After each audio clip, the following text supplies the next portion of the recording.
ഇപ്പോൾ Ravi DC AKG സെന്ററിൽ എത്തി കൂടിക്കാഴ്ചകൾ നടത്തുകയാണ്. DCയുടെ ലിറ്ററേച്ചർ ഫെസ്റ്റിവലിന് CPM സംസ്ഥാന സെക്രട്ടറിയെ ക്ഷണിക്കാനാണ് എത്തിയത്. EP ജയരാജന്റെ ആത്മകഥാ വിവാദത്തിൽ DC ബുക്സിനെ നേരത്തെ മുഖ്യമന്ത്രിയും CPMഉം രൂക്ഷമായി വിമർശിച്ചിരുന്നു.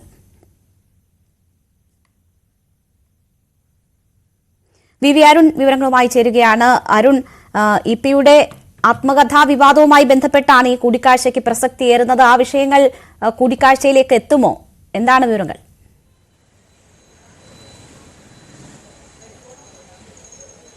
ഏതായാലും ആ വിഷയങ്ങൾ ചർച്ചയാകുമെന്ന് ഉറപ്പില്ല. പക്ഷേ രവി DC CPMന്റെ ആസ്ഥാനത്ത് AK സെന്ററിലേക്ക് ഏതാണ്ട് അരമണിക്കൂർ മുമ്പാണ് എത്തിയത്. CPM സംസ്ഥാന സെക്രട്ടറിയുടെ വാർത്താ സമ്മേളനം കഴിഞ്ഞ ഉടൻ അദ്ദേഹം ഇവിടേക്ക് എത്തി. അദ്ദേഹം മറ്റൊരു യോഗത്തിൽ പങ്കെടുക്കുകയായിരുന്നു. അപ്പോൾ MV ഗോവിന്ദൻ, അതിനുശേഷം ഇപ്പോൾ അല്പസമയം അദ്ദേഹം MV ഗോവിന്ദനെ കാണാൻ ഓഫീസിനുള്ളിലേക്ക് പോയിട്ടുണ്ട്. EP ജയരാജന്റെ ആത്മകഥാ വിവാദമാണ് റെഡിൽ സൂചിപ്പിച്ച പോലെ ഈ കൂടിക്കാഴ്ചയ്ക്കൊരു പ്രസക്തി ഉണ്ടാക്കുന്നത്. അല്ലെങ്കിൽ സാധാരണ ഇത്തരത്തിലുള്ള ലിറ്ററേച്ചർ ഫെസ്റ്റിവൽ നടക്കുമ്പോൾ സ്വാഭാവികമായും ക്ഷണിക്കാൻ എത്താറുണ്ട് AK സെന്റർ ഉൾപ്പെടെയുള്ള പാർട്ടി ആസ്ഥാനങ്ങളിൽ.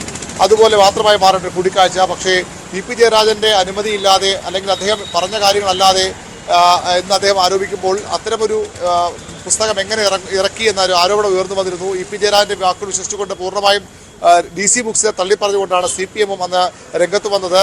ഒന്നിലേറെ പൊതുയോഗങ്ങളിൽ മുഖ്യമന്ത്രി പിണറായി വിജയൻ പാലക്കാട് ഉപതെരഞ്ഞെടുപ്പ് സമയത്തും മറ്റും ഈ ജയരാജൻ പറഞ്ഞതിൽ വസ്തുതയുണ്ട്. മറ്റുള്ള എതിർഭാഗത്തുള്ള ആളുകൾ എന്ന് പറഞ്ഞു DC ബുക്സിനെ വിമർശിക്കുകയും ചെയ്തിരുന്നു. അതിനുശേഷം ഇത്തരം ഒരു കൂടിക്കാഴ്ച നടക്കുമ്പോൾ സ്വാഭാവികമായി അതിന്റെ പ്രസക്തി ഏറുകയാണ്.